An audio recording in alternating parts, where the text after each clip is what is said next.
Et comme promis, c'est le journal de l'économie avec Baptiste Falvoz. Baptiste, bonjour. Bonjour. On commence par un rachat dans le secteur pharmaceutique. Oui, le groupe français Sanofi qui est sur le point de racheter l'américain Protein Sciences, société de biotechnologie qui s'est notamment fait connaître par son vaccin antigrippal, le Flublox. L'opération a été approuvée à l'unanimité par le conseil d'administration de Protein Sciences. Sanofi effectuera d'abord un paiement de 650 millions de dollars et versera par la suite jusqu'à 100 millions de dollars en fonction de certains objectifs.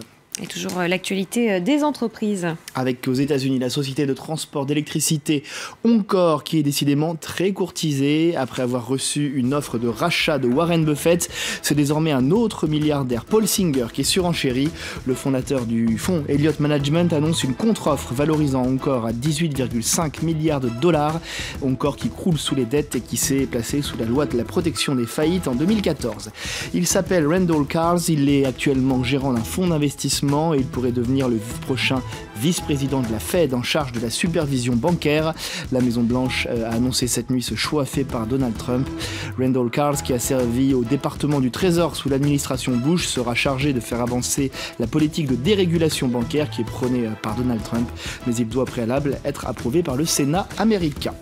Donald Trump qui s'oppose également à l'International Entrepreneur Rule, plus communément appelé Visa Startup. C'est une mesure qui avait été décidée sous Barack Obama. Elle devait faciliter l'installation aux États-Unis d'entrepreneurs étrangers sous conditions d'investissement. Elle devait aussi être mise en application le 17 juillet, mais le département de la sécurité intérieure indique qu'elle est repoussée au mois de mars, le temps d'examiner sa conformité avec la loi. Allez Baptiste, on se rend à présent en Asie du Sud-Est. Oui, depuis plusieurs jours, des dizaines de milliers de travailleurs immigrés birmans quittent la Thaïlande, conséquence d'une nouvelle loi adoptée en Thaïlande. Les explications de Cédric Ferreira. Le flot semble interminable. Ce sont tous des travailleurs birmans qui reviennent de Thaïlande. Depuis quelques jours, ils seraient entre 80 et 90 000 à être rentrés chez eux. Fin juin, Bangkok a adopté une nouvelle loi qui prévoit des amendes allant jusqu'à 3 000 $ pour ceux qui n'ont pas de permis de travail. Alors, ces immigrés ont pris peur. Nous devons travailler dur pendant 2 mois pour gagner environ 257 €. Mais si nous sommes arrêtés, tout disparaît en une journée pour payer la police. Plus de 3 millions de travailleurs immigrés seraient employés en Thaïlande, des Birmans en grande majorité. Devant cet exode et des entreprises privées de leurs salariés, Bangkok a suspendu la loi pour 6 mois. Les travailleurs sont inquiets et ils ont peur. Les amendes et les arrestations affectent les employeurs.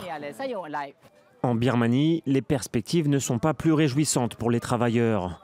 L'an dernier, la croissance était bien en dessous des prévisions. Elles ont été abaissées de 1,5 point pour 2017. La Banque mondiale table sur une hausse du PIB de 6,9 %.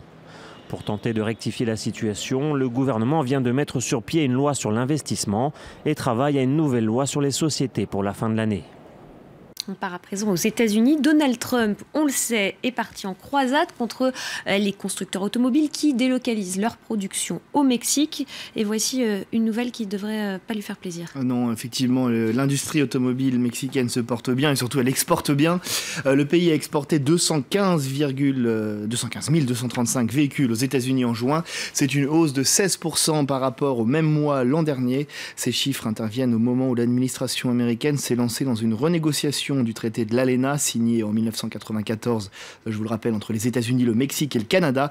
Il a permis d'abaisser de nombreuses barrières tarifaires qui ont largement favorisé ce secteur automobile mexicain. Et avant de refermer ce journal, un coup d'œil au marché. Quelle tendance en Asie ce matin? Tout le monde en hausse ce matin. Les marchés asiatiques encouragés par de bons chiffres sur le front de l'emploi aux États-Unis. Vous le voyez avec notamment un plus 1,61% à la bourse de Hong Kong. Hier soir, Wall Street a fini en hausse pour le Nasdaq, en baisse pour le Dow Jones. Très légère baisse, vous le voyez ici.